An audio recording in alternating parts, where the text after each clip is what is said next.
With Joseph Parker no longer the WBO heavyweight champion of the world, the question of heavyweight supremacy comes down to two guys, two very tall, big punching dudes, the Brit Anthony Joshua and the wild man from Alabama, Deontay Wilder.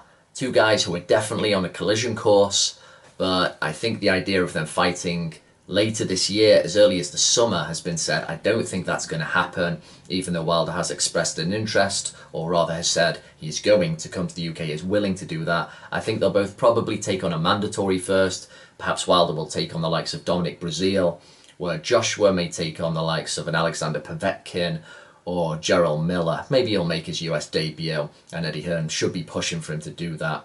But definitely these guys are on a collision course. They are going to collide at some point, I would imagine, possibly in the next 12 months. And when they do, what's going to happen? I was definitely guilty of saying that even though Parker and Joshua weren't the most dynamic and entertaining personas, they were going to cook up a good fight. It didn't work out like that. Joshua came in light, he came in to last the distance and fight conservatively, and Parker wasn't willing to make the risks, even though I thought this was his big moment. There were some tells before the fight, the likes of, I want to have a pint with this guy after it's all done.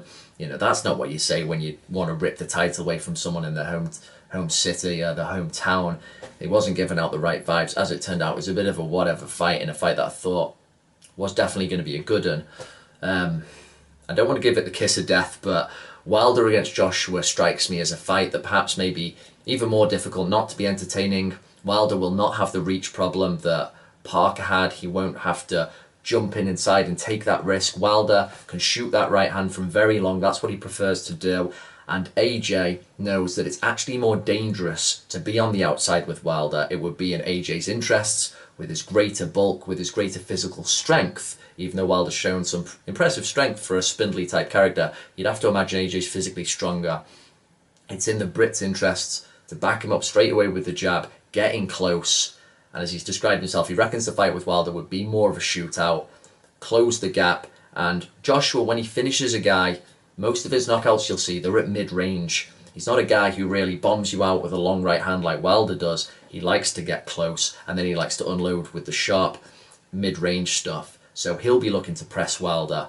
Wilder will have his right hand cocked and will be just looking to hit AJ as hard as he can, as soon as he can, if that's what he's going to do. So you'd imagine, not wanting to give it the kiss of death again, you'd imagine this one will be a very engaging shootout that could end early. And Wilder seems to have probably more one-punch power than Joshua. He really goes for the home run with it, whereas Joshua likes to crunch you up with a number of shots. So it certainly will be an explosive one when it happens. Mark it down. It definitely is of the 50-50 variety.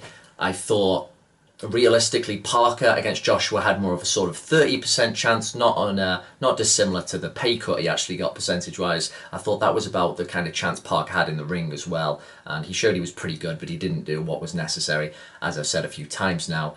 I think this one really is a 50-50 affair, although if I was going to pick somebody at this particular moment, I would actually favour Wilder to beat Joshua, because while Joshua is technically sounder, he keeps those hands nice and high, he constructs his attacks better, there's just something about that unhinged, wild style of Deontay that I think is very difficult to read, and he can get himself in all kinds of bad positions and look poor, and we can even see he can get hurt a little bit against Ortiz, and he showed some kind of survival instincts. I don't think he could really give AJ that much of an opportunity, but he showed he can move around, he doesn't have to be looking great, and he can just land that wild right hand out of nowhere. It doesn't have to be on the chin, it can be on the forehead, and it absolutely shakes you to your boots.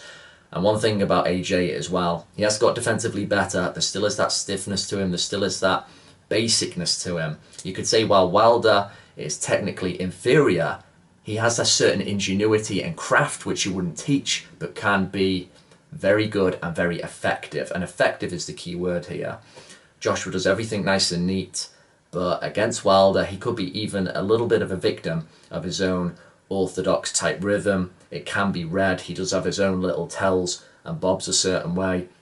And Wilder could be looking bad for a long time, dropping rounds, being too negative, and then he could just land one crazy right hand, say, mid-round, and take Joshua out. And I think that's just proven such an effective route to victory for him. When you only really have... People talk about a puncher's chance a lot in boxing, and it's true a lot of heavyweights can punch, but there are differences as well.